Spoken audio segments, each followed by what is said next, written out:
No fancy intros today, folks. We're just doing Banlist predictions. At this point, every single constructed format is probably just dead in some way. Standard is the only one thriving. Pioneer has no RCQ season. Modern, Pauper, and Legacy are both in random states of limbo. Pauper maybe not so much, but I will touch on it in this video. Timestamps down below. We're just going to go off this tweet. Banlist update in a week from today. Give me your predictions. Let's talk about it, folks. Your one-stop shop for everything you need for hating on constructed formats. Now, let's start off with Modern. Let's start off with the marquee format, I guess, that many people would consider to be the face of constructed Magic. Modern is in a crazy place. It is the One Ring or it is combo. That is it, right? There's Dimir Murktide because Psychic Frog is an insane, just an insane threat. But it's combo. It's One Ring, it's Psychic Frog, or it's combo. And so with that, I think we can make some pretty astute predictions that the One Ring will probably go.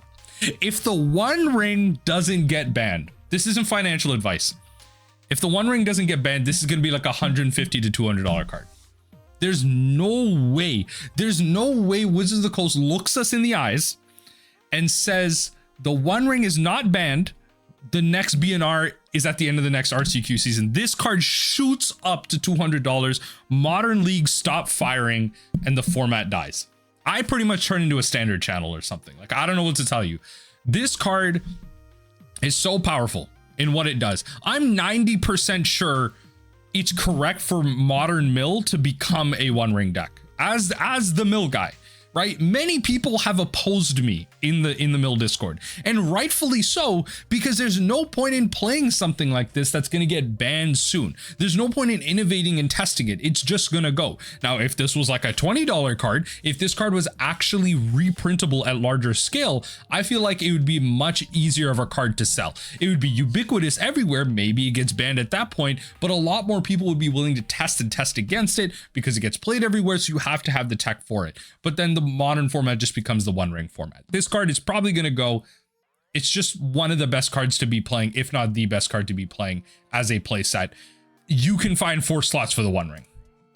Just, I don't know. You have to have a really good case against it, or you can find 4 slots for it. That's all I can tell you, right?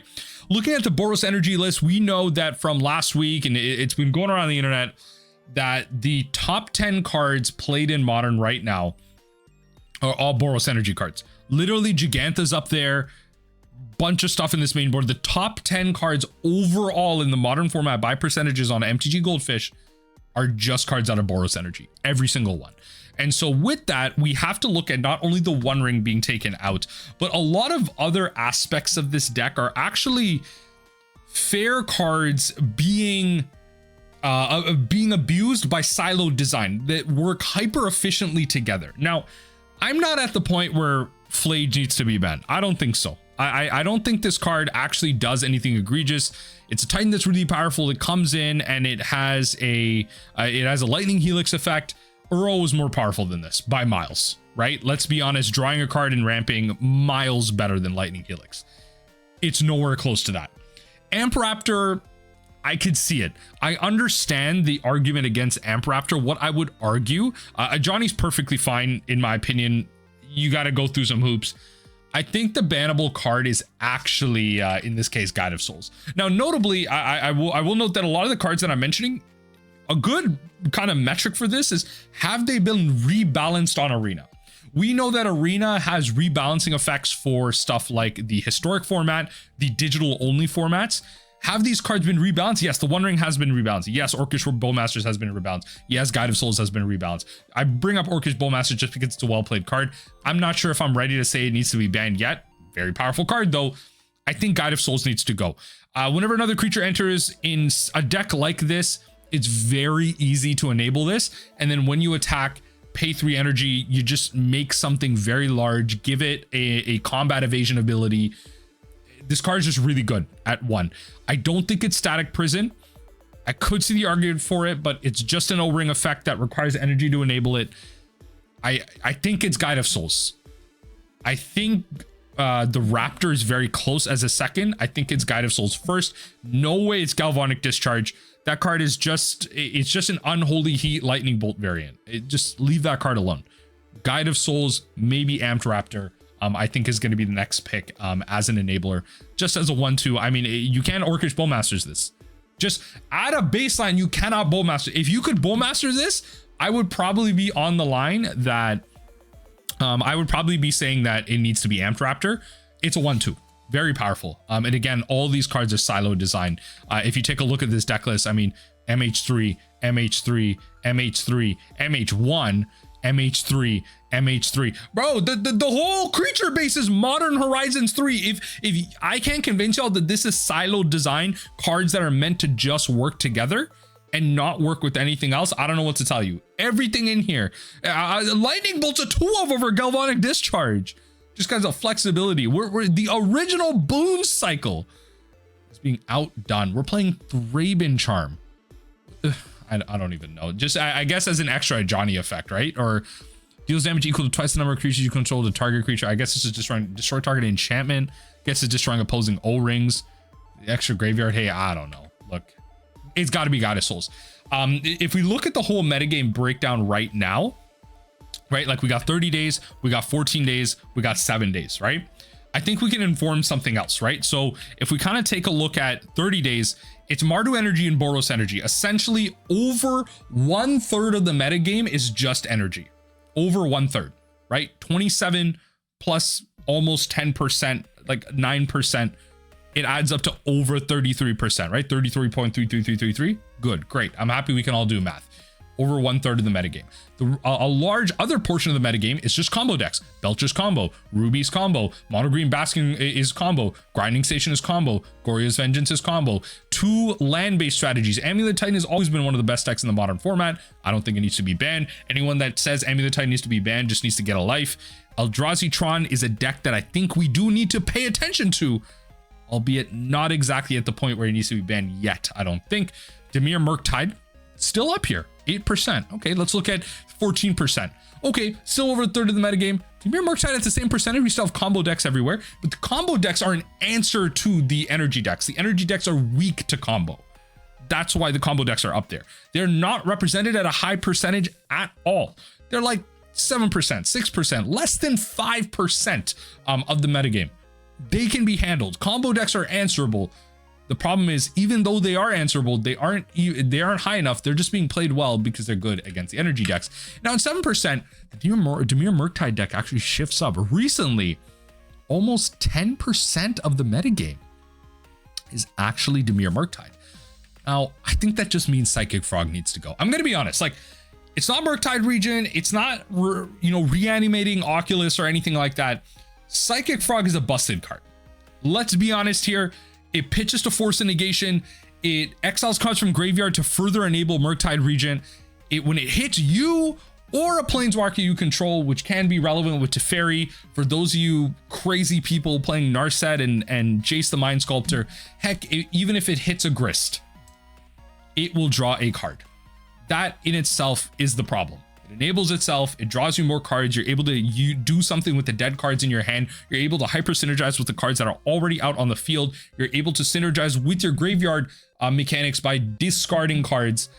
Folks, it's a permanent buff too. It's not 1/1 for the turn, it's +1/+1 counter on the Psychic Frog. It is a permanent buff. Psychic Frog needs to go in the modern format, and I think it needs to be sweeping, right? You can't just let go of the One Ring, because I think genuinely the next best deck is just going to be Psychic Frog again. And okay, we did have Is It Murktide at the top of the metagame for a while. Ragavan, Dragon's Rage Channeler, and we had that red, that Is It Sorcery, blue and red. You look at the top 3 cards, bottom 1, exile 1, draw 1, whatever, right?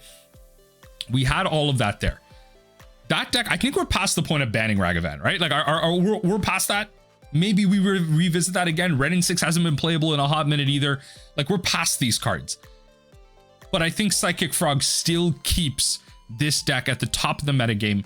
It still keeps it very powerful. Damage-based removal just isn't that great. It's why Galvanic Discharge is so important in the energy decks over something like Lightning Bolt, because 2 cards discarded out of hand takes this out of bolt range. Galvanic Discharge, if you overpay for it and you force them to discard a bunch of cards, that's a mind game in itself.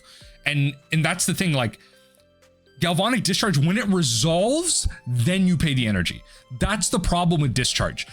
Like, I'm not saying Discharge needs to be banned. I'm saying Psychic Frog beating Discharge means they have to predictably think, okay, can I beat the amount of energy that this Discharge player can put into the Discharge? Do they have 4 energy? Can I discard 4 cards? Because once that resolves, I can't pick anymore. I have to pick now. I have to buff this thing now. And then they could just let the Discharge go. It generates 3 energy. And then all of a sudden I've discarded a bunch of cards and then they static prison my frog anyway.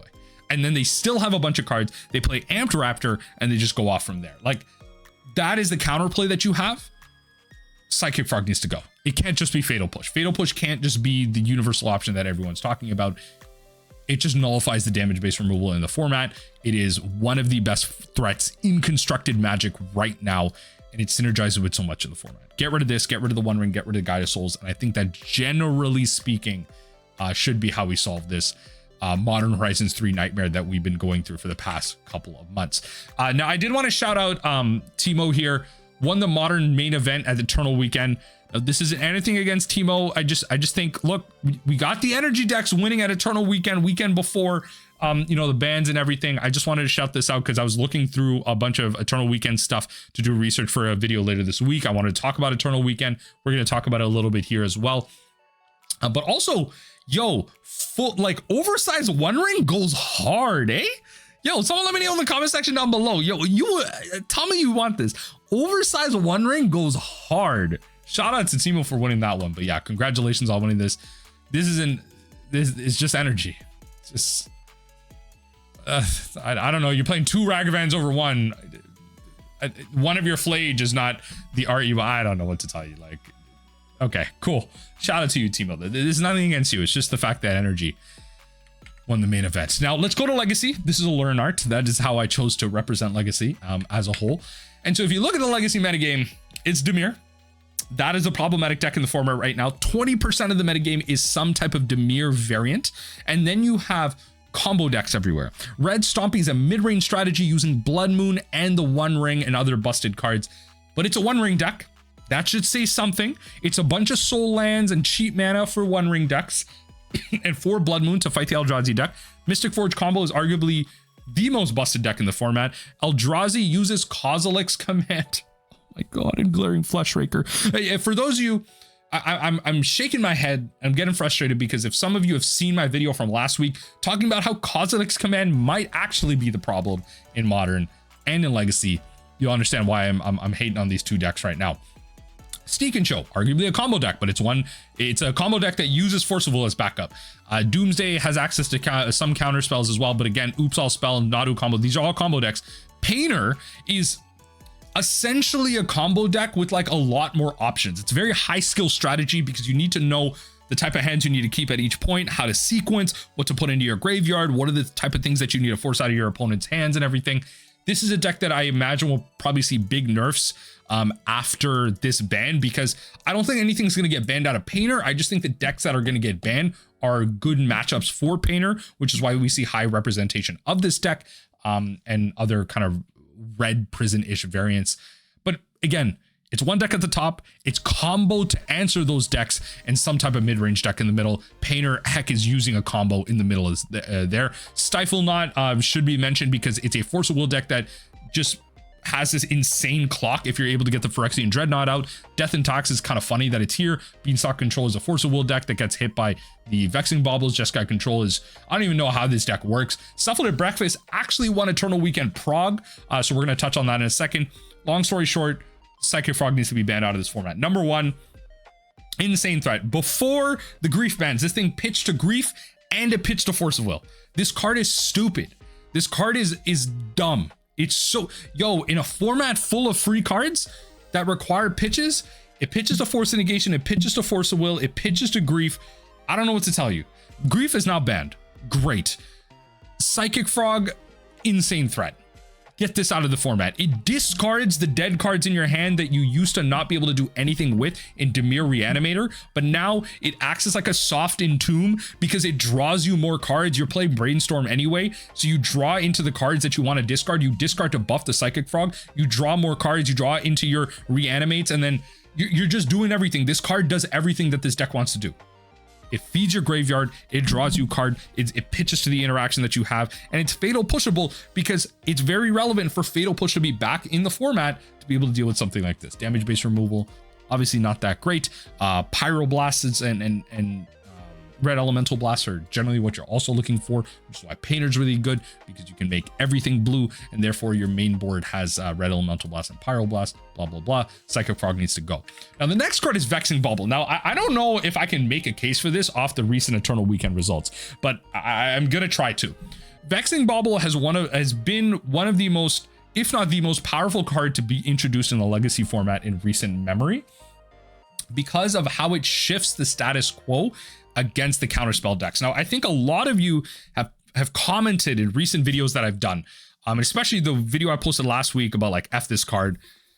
I think a lot of you don't play too much Legacy. I'm just kind of getting into it and learning this format and learning what Vexing Bauble does. Vexing Bauble was supposed to stop the unfair decks. The problem is that Vexing Bauble stops the fair decks from answering the unfair decks like at any point, right? Like the combo decks have turned into 4 Vexing Bauble decks. They don't care. When they need a combo off, they're just going to sack the Vexing Bauble.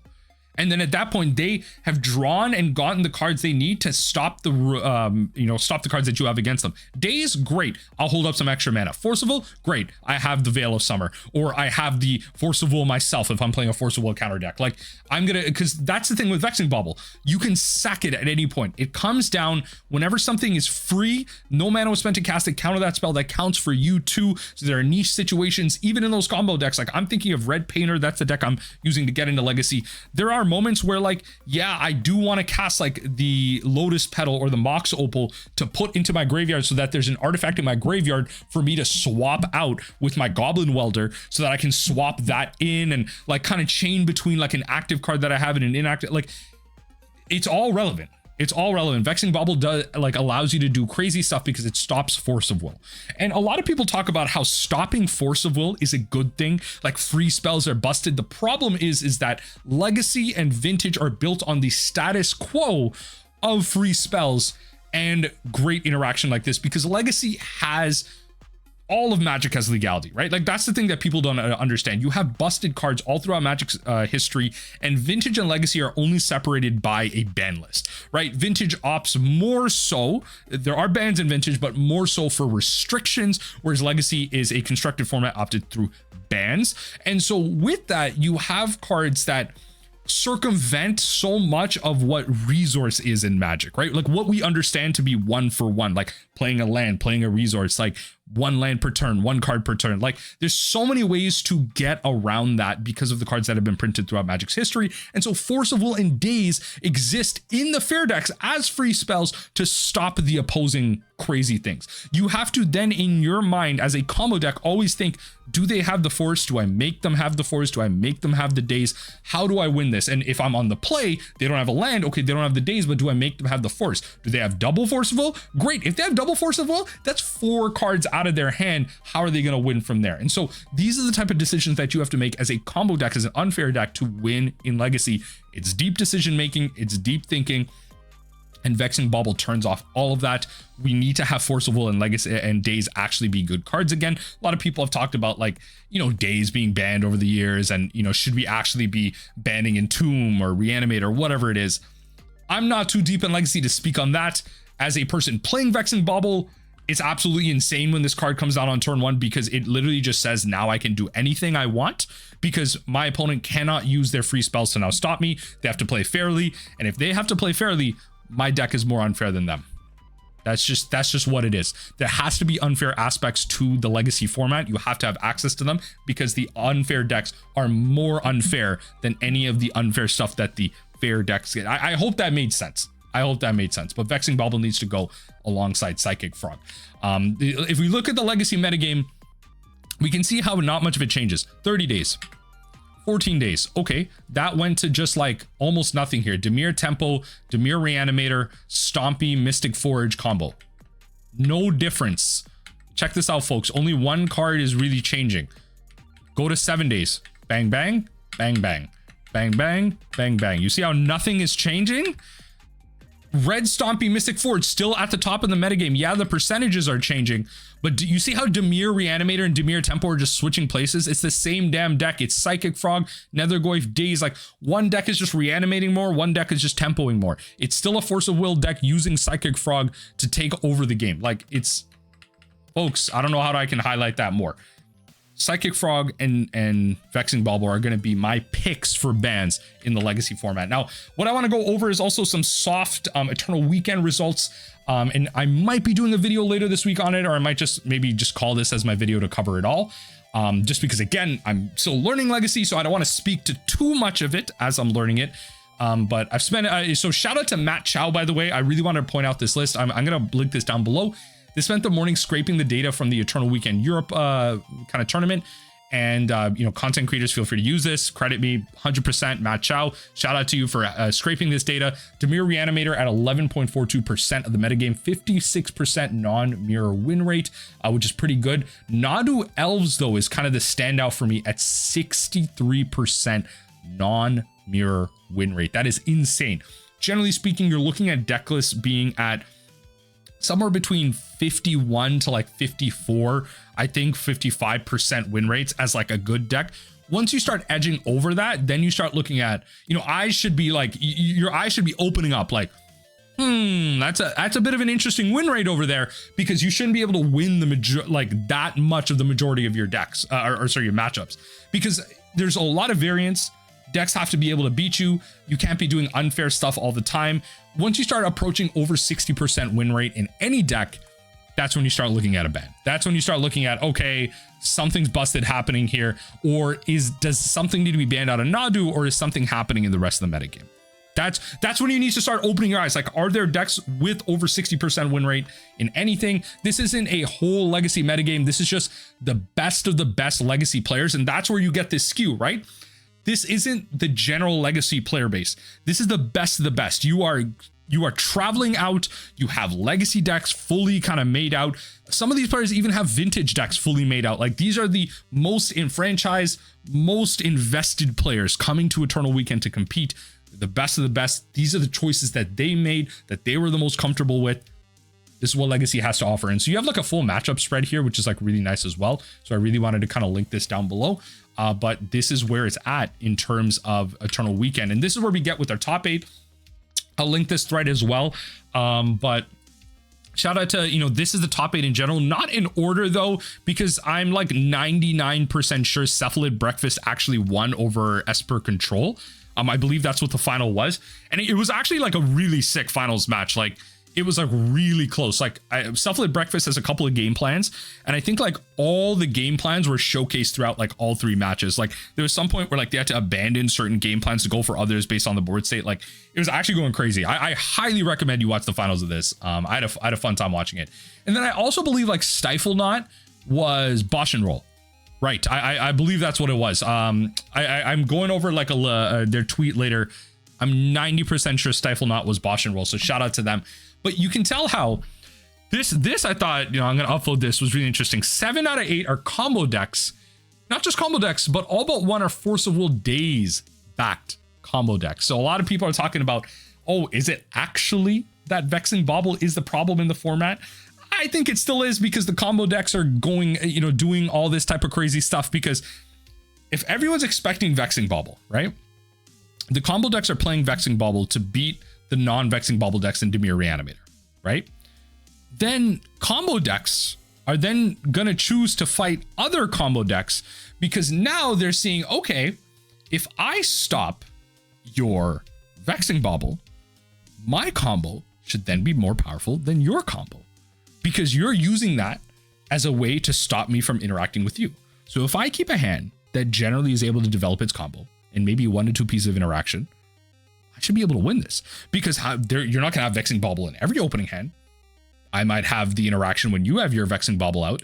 So if I'm able to interact with you there, then I'll be able to kind of beat you there. So you like the Froginator, you know, this is going to be Reanimator. So you have like Dimir Frog, Force of Will backup. It adds the whole reanimation thing going on. Cephalid Breakfast won over or it wasn't Breakfast that won.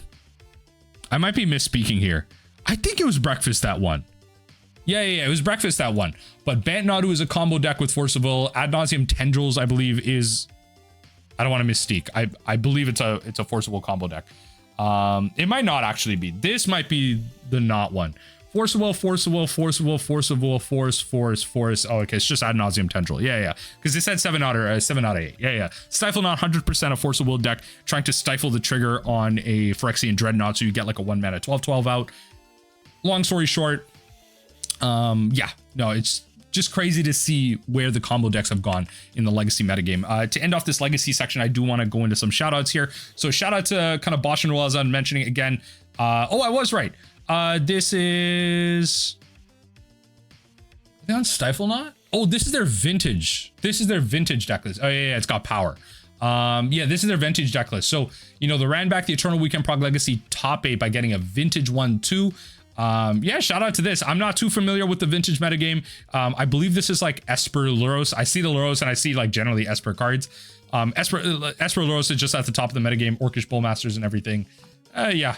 This seems like it's doing busted things. So shout out to the top 8. Chalice of the Void as an oversized card. Goated oversized card.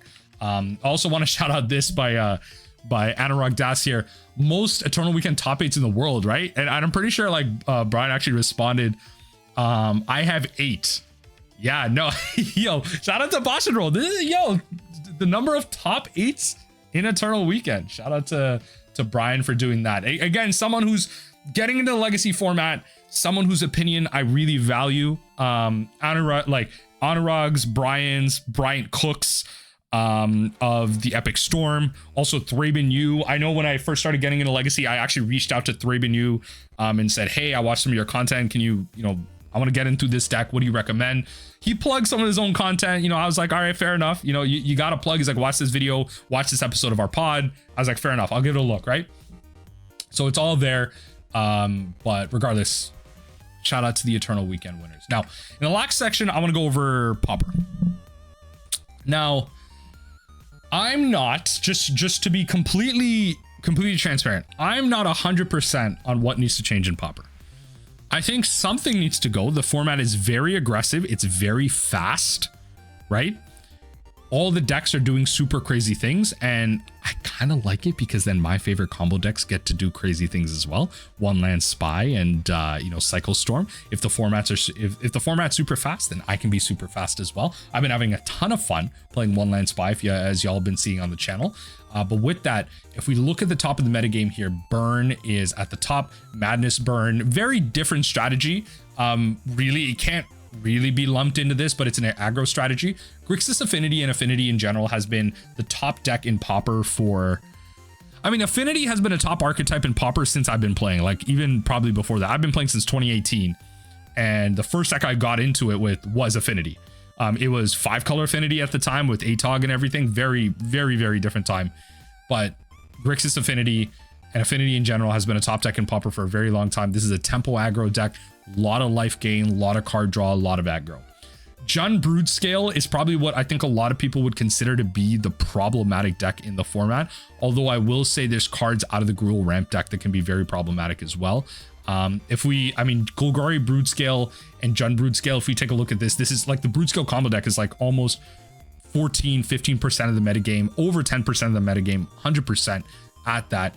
And the card that I want to mention out of this actually is Writhing Chrysalis. This is another card that actually like is the most busted card out of Modern Horizons 3 Limited, I believe a lot of people have mentioned, and doing a lot of crazy work in constructed environments. But regardless, Basking Broodscale, busted combo card. It's doing crazy things in Modern as well, as we saw Broodscale combo doing crazy things, but that's in a format where you have access to Glaring Fleshraker, Kozilek's Command, like you're doing other crazy things. Here you're kind of just going really into the Basking Broodscale. The Jund version does have access to Writhing Chrysalis as like another kind of mid-range attack plan, so you do have to kind of consider those. So if you take a look at the 14-day metagame now, right? it doesn't really change. If you look at the 7-day, it doesn't really change either, right? Burn Grix is still at the top, Golgari Broodscale, Jund Broodscale, and some type of blue tempo deck at the top, right? Blue Fairies with Spell Stutter Sprite a bit more aggressive. Blue Terror opts for like kind of larger swings, a bit more control. Like Blue Fairies is more tempo. Blue Terror I think is closer to like a control deck, like kind of like a Dimir Terror. Dimir Terror has like, I think, better removal because you have access to Snuff Out. But Blue Terror just acting as like, it has like tempo elements. Dimir Terror is like a control deck. Blue Terror is like a hybrid between like control tempo. Mono Blue Fairies is definitely full tempo, and Grixis Affinity is tempo as well. So the format's like super fast. It's not really about hard control. It's why Bogles is a top 10 deck right now, because if you slap a, you know, you slap on like a giant enchantment that gives +1/+1 for each enchantment on it, you give it trample, you give it lifelink. I don't know how you lose that. I don't know how you lose that one. Like you click into this, like folks, like if you attach your Bogle with a ethereal armor and then you give it a ancestral mask and then an armadillo cloak, I don't know how you lose that game. I'm gonna be so honest. Game 1, you slap those 3 on, every single enchantment you add on top of that, I don't know how you're losing that game. Ancestral Mask is already gonna be like just those 3 enchantments alone. Ancestral Mask gives +4/+4 on your Slippery Bogle, so it's now a 5/5. You add the where is it, the ethereal armor, which is then going to be +3/+3, so now it's an 8/8, and then you add the armadillo cloak, which is now making it a 10/10 with lifelink and trample. If you're playing a metagame taken over by burn with a 10/10 lifelink trample, you're not losing that. That's what it is. And if you're playing against mono red, they don't have good ways to fight this. You suit up with something like this, you're saucing people. Weather the Storm out of the sideboard, a Crimson Acolyte out of the sideboard, you're winning games. You're winning games, right? So that's where the Pauper metagame is at right now. And I think the big thing that we want to look at is not only just out of Affinity, like this is always an ongoing discussion as to whether or not to take something out of Affinity.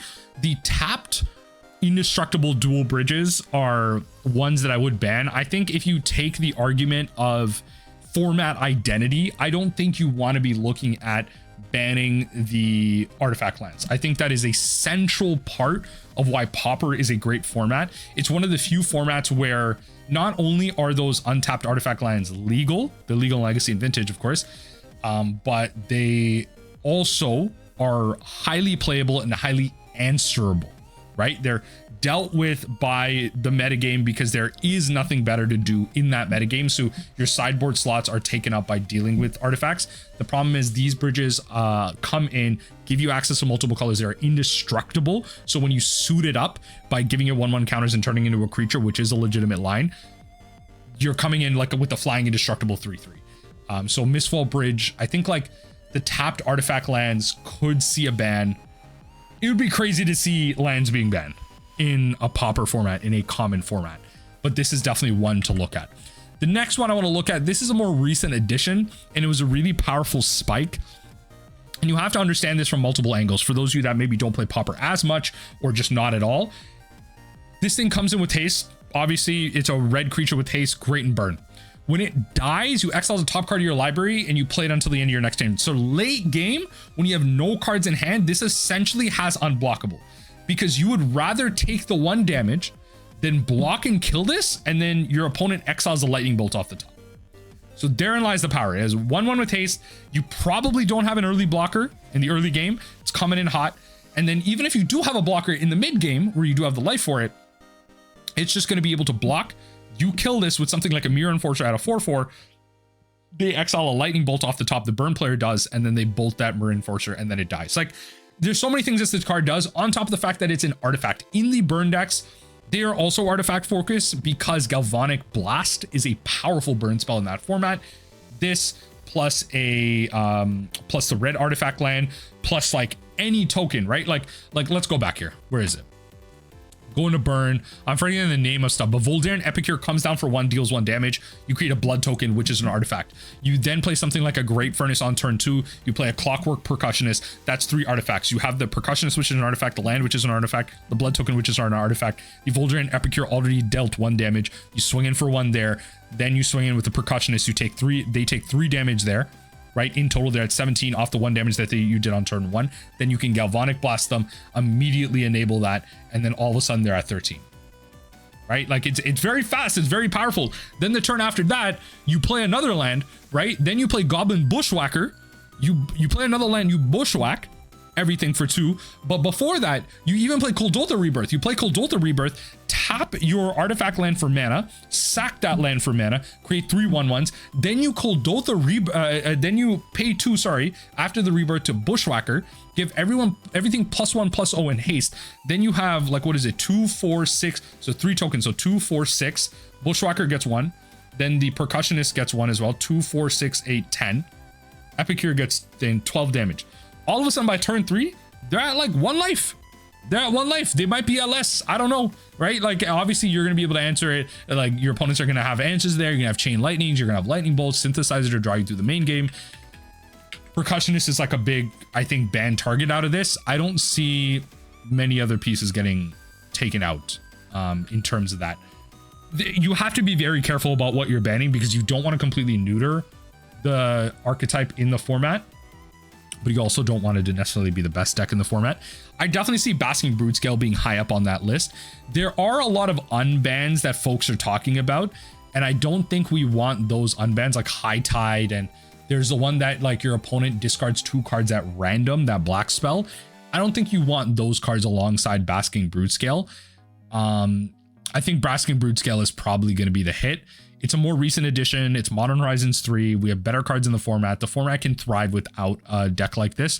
And the format would definitely change up, right? Like it would definitely become a little bit more combo, a little bit less combo, more control, more mid-range. We'd have kind of slower, more methodical games. The format would slow down a little bit. Some people prefer that, some people don't. I do prefer a faster format myself, but if the format is just going to be untenable with how fast it is, no matter how many Weather the Storms you play, no matter how much life gain you have, if the kind of burn decks are still going to be able to beat you over top of you, and if it's not the burn deck, it's going to be the combo decks, you have to slow the format down a little bit. So I'm not sold on something going out of our Affinity, not 100% sold on something coming out of burn, although I could see it. I think Basking Broodscale does take the hit, and then that opens up the way for not only does the primary best combo deck in the format then go, but then that opens up the way for life gain to have more effects in the format, because now it's not just about beating the combo decks, the life gain, and then having life gain, and then also beating other decks that are trying to beat those two. But now it's just beating the burn decks and beating the decks that are trying to beat the burn decks, and you just play life gain and you play regular interaction outside of that. So it's a lot easier to board in and build your strategies from there. So that's where I ultimately end up in terms of the Pauper metagame. That's where I end up with Legacy, and that's where I end up with Modern. Want to shout out Robert Taylor's tweet here, Fire Shoes, talking about, cashing out your 1 rings before next week B&R. Some people want to make that gamble, right? What if for some reason in an alternate terrible timeline we do not see that archetype go? It could actually be kind of crazy. It could actually be kind of crazy to not see the 1 ring go. It's going to shoot up to $150 to $200 card. Regardless, those are my predictions for the B&R announcement. I've been kind of yapping, professional master degrees and master degree in Japanese or something. I don't know, whatever meme you want to throw out there. Oh Lord, I don't know what's going to happen in the banned and restricted announcement next week. It's going to be crazy. Constructed players are going to, I don't know, they're going to scream in joy or something. Maybe something goes in Pioneer. I don't know. I'm not a fan of playing that format. But right now, if Aspiring Spike is playing standard on stream and we see modern leagues just losing players signing up, I think it's about time we answer something out of this format. But let me know what you think in the comment section down below. Let me know what you think is going to get banned out of the format. And let me know what you think about Legacy and Pauper as well. If you have any opinions on Pioneer or any arena formats, I'd love to hear those as well. Let's see what changes on December 16th.